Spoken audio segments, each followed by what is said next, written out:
Hi, I hope you had some time to think about and reflect on what we had done in the past. In some senses, we did a brief review of all 3 weeks. But I want to be very focused on decision criteria. And as I said, today I'm going to talk a little bit more about decision criteria and then move on to the one ingredient common to all of them, which is cash flow. And I'll talk about that in pieces that are digestible, but remember, you always have the option of pausing, right? My goal is to try to show you the essence of things and why things work. And your goal is to learn at the pace that's good for you. And that's what I like about this whole program. So let's get started. Suppose you have mutually exclusive projects. So till now, the examples we did with IRR were, you have one project to look at. But really, many times, what you do have is several projects, and for whatever reason, you want to see which one to move with first, or at least rank them in some way. And this happens all the time. Turns out, if you fall back on NPV and think about it, which project would you take? And there the answer was pretty obvious, the one with the highest value, because NPV is creating value and measuring value directly. And dollars or yen and so on is our fundamental way of measuring value. Again, it could be cows. But as long as we all agree what it is, it could be a currency in your local economy. It doesn't matter. What matters is the more acceptable the measurement unit, and if that's the stuff that you use for your decision criteria, it's good. So first of all, remember, IRR is in percentage terms, which should already make you feel a little wary. So suppose you have 2 projects and you are more. Which one would you choose? A natural instinct of most people is to go with the high IRR. Makes sense, right? Rank based on returns. So if the highest project is 15% and the next is 10, which one most people would say choose? 15. I'm going to show you that this, unfortunately, is not right. And there is systematic biases in IRR. And I'm going to not spend the entire time talking about IRR, right? So I'll give you 2 examples, which are obviously a little bit constructed for the purposes of conveying the idea to you. But the same pattern is there in life. So I would look at patterns, not necessarily the examples. So let me show you couple of examples which show you biases of IRR. So the first bias is IRRs like short-term projects. Now you see very clearly what the problem with that is. It reminds you of another criterion actually, and it should, which is payback. But remember, payback is a little bit blatant about its bias, right? How soon am I getting my money back? IRR is much more seductive and devious in some senses. So if IRR was a person who is purposely trying to deceive us, it will be very tough to figure out what's going on. So I'm going to spend some time. Now look at projects A and B. They're right in front. I'll let you just kind of reflect on them. And I would recommend very strongly that even if I don't take a specific pause or clip is not broken up video for certain examples, this example, take a break after this, think about it. Next example, take a break after that and think about it. So here are your cash flows. Project A, 0, 1, 2, minus 2,400, 2,400. Remember, the timing of it is very simple. At time 0, spend some money. End of period 1, you get some money, 400 and 2,400. Similarly for project B. Now, what I'm going to do is I'm going to calculate the IRR using Excel with you. However, remember, what is the IRR? IRR is that rate of return which makes the NPV of this project 0. For example, if there was only 1 period, you know what you would do. But here there are 2 periods, so it's kind of compounding, makes your life a little bit difficult. So we'll go to a calculator. So are you ready? We are going to calculate it using Excel. You can use calculators still. So let's go to Excel. And if you notice, I have already put in the numbers for cash flows. If you go up to row number 1, what you'll notice is in cell A1, I have minus 2,000. In cell B1, I have 400. And in cell C1, I have 2,400. And this is project A. Project B is minus 2,000, 2,625. So let's just try and do the IRRs. So IRR function, remember you have to put equal sign, open up parenthesis. Let's do project 1. Remember it's in row 1, where A1 through C1. Okay, I think I got it. Did I get the colon? Yep. I'm not going to put in a guess and see if it works. Turns out it does. So what is 20%? 20% is the IRR of which project? Project number 1. Which means what?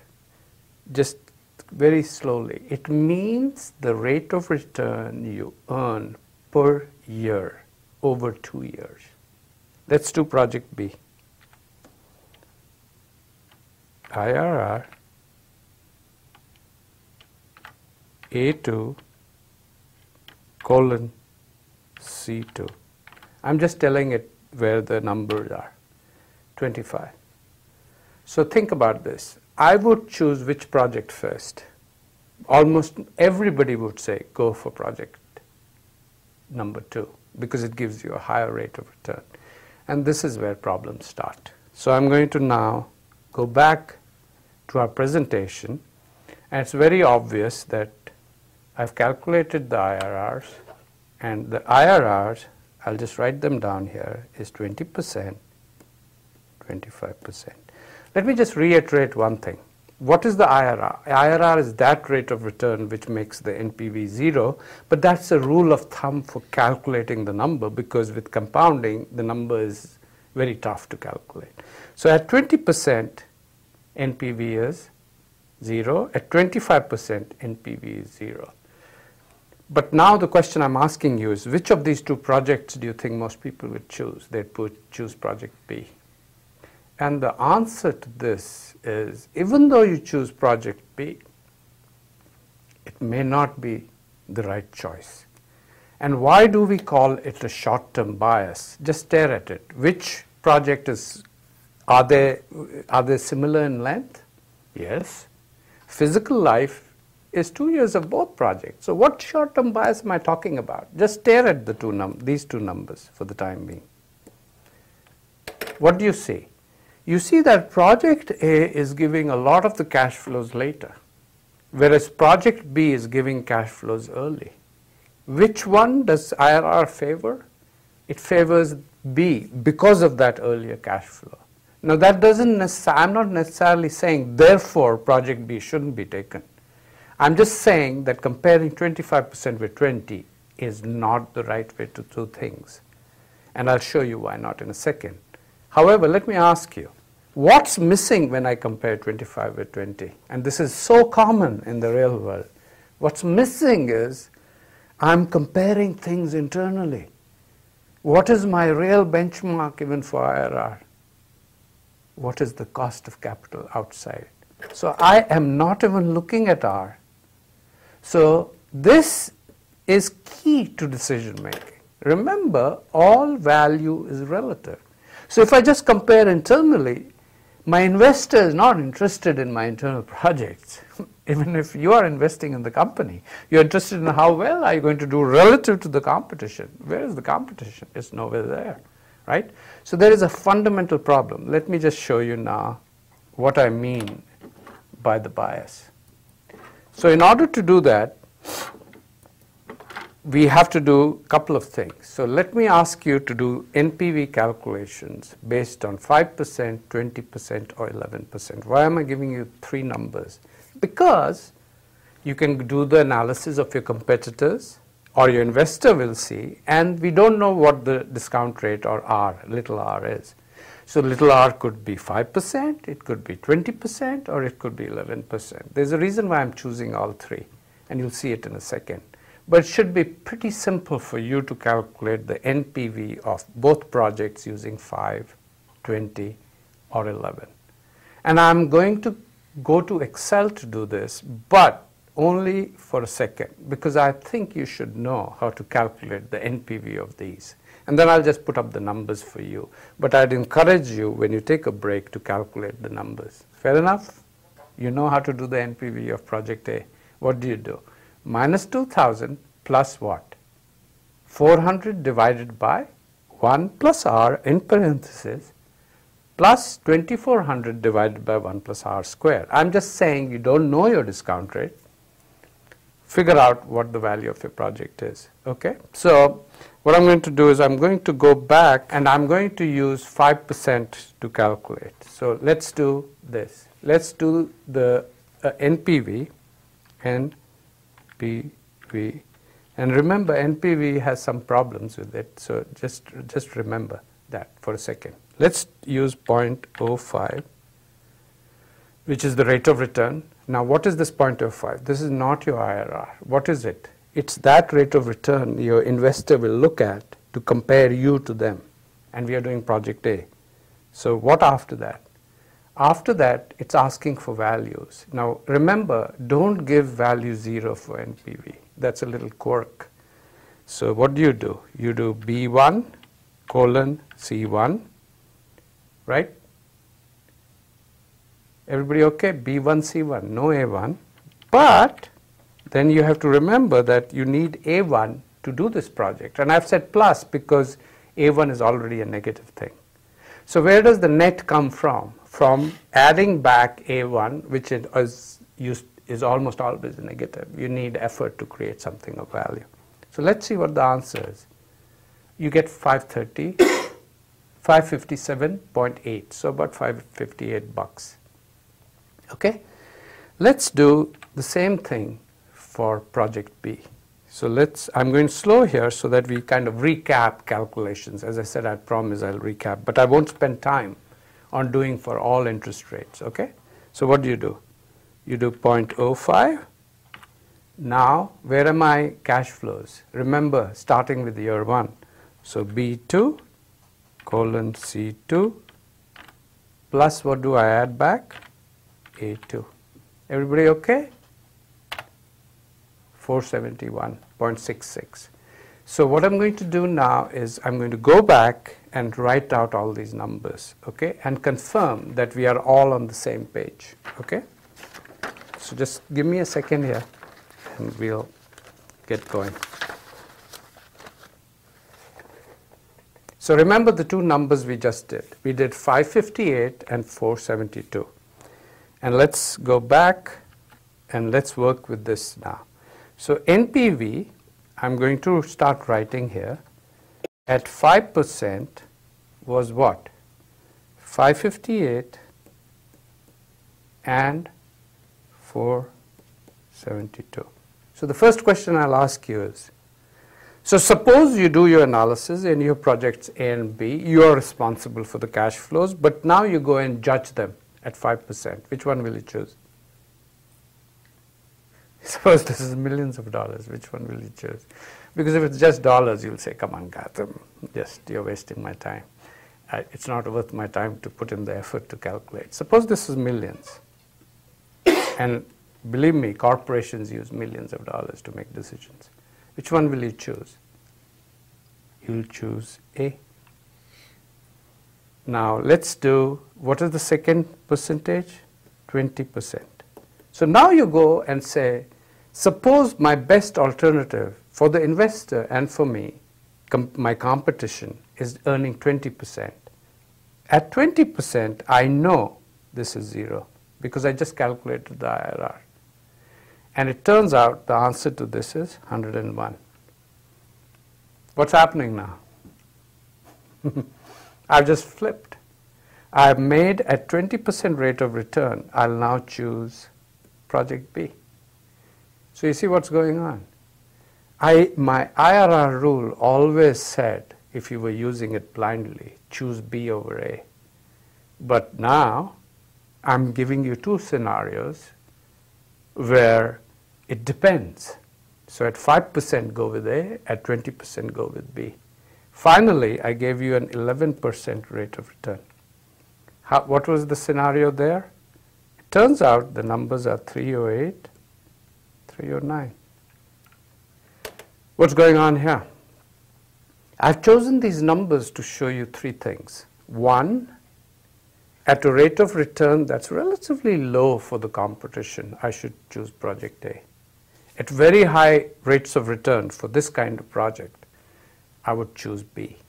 But at about 11%, what's true? I'm roughly the same. So I'm indifferent between A or B. So I'll put this or this. This is also one way of thinking about what we call in the real world is a kind of a break-even analysis. So this is 11% is the point at which you're indifferent between the two. And I would really like you to draw graphs to emphasize this. I'm going to now draw graphs. But remember, the graph will be NPV versus rate of return. And I'll show you all the numbers. Okay, so let's get started. This is very cool stuff actually. And it's not that difficult to do. We have done this before. So I'm plotting NPV here, which is value, 0, and returns, R's. So let's start off trying to plot the two projects. So if the IRR is 0, can I do the two? Very straightforward. If IRR is 0, I can easily figure out the NPVs of both projects. The first project's NPV is 800. Why? Because the cash flows, if you go back, are minus 2,400 and 2,400. And at R of 0, which is usually not the case, this is just trying to guess. The calculator is trying to guess what it is. So what is the NPV of project B at R0? Turns out to be, it is minus 2,000, 2,625. So it's 625, right? You know the second point.